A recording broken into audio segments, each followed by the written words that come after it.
Ferrari could easily sell millions of cars every year. They have the factories, they have the demand, they have the money to scale. So why don't they? Why would one of the most famous car brands in the world choose to sell less?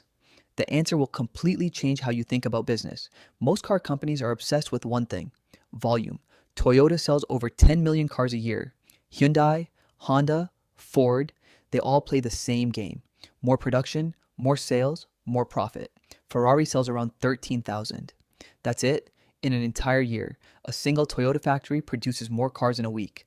But here's the wild part: Ferrari is worth more than almost all of them. How is that even possible? Because Ferrari is not in the car business. Ferrari is in the desire business. And here is where things get interesting. Back in the 1950s, Enzo Ferrari made a decision that most people thought was insane. He said Ferrari would never make more cars than the market demands. He wanted every single person who wanted a Ferrari to want it a little bit more than they could have it. Think about that. He was deliberately keeping people frustrated, on purpose, and it worked. But then came a moment that almost destroyed everything. In the 1980s, Ferrari started to expand. Production went up, more cars hit the market, more people could get one. For a moment, it looked like success, but something quietly started to break. The waiting list disappeared. The exclusivity faded. Owning a Ferrari stopped feeling like joining a secret club. It started feeling ordinary.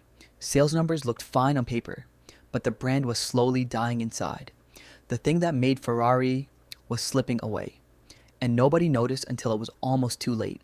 That's when Ferrari made a brutal decision.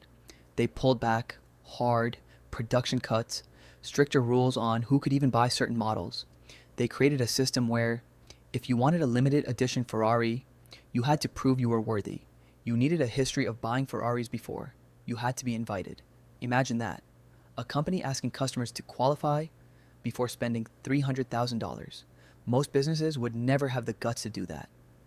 Ferrari did it without blinking, and the brand came back stronger than ever. Here's the psychology behind why this works. Our brains are wired in a strange way. When something is easy to get, we assume it's not that valuable. When something is hard to get, we assume it must be worth it. Psychologists call it the scarcity effect. It's not logic, it's emotion. And Ferrari weaponized it perfectly. The waiting list isn't a problem to fix.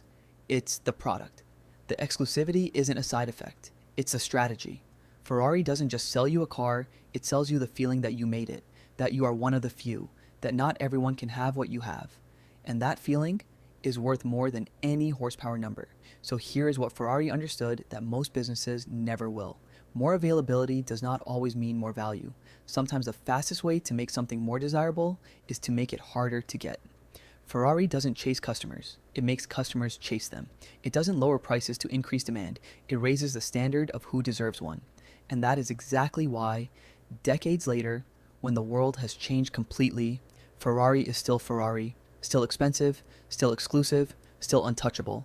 The question is, what would happen to your business if you stopped trying to sell to everyone and started choosing who you sell to?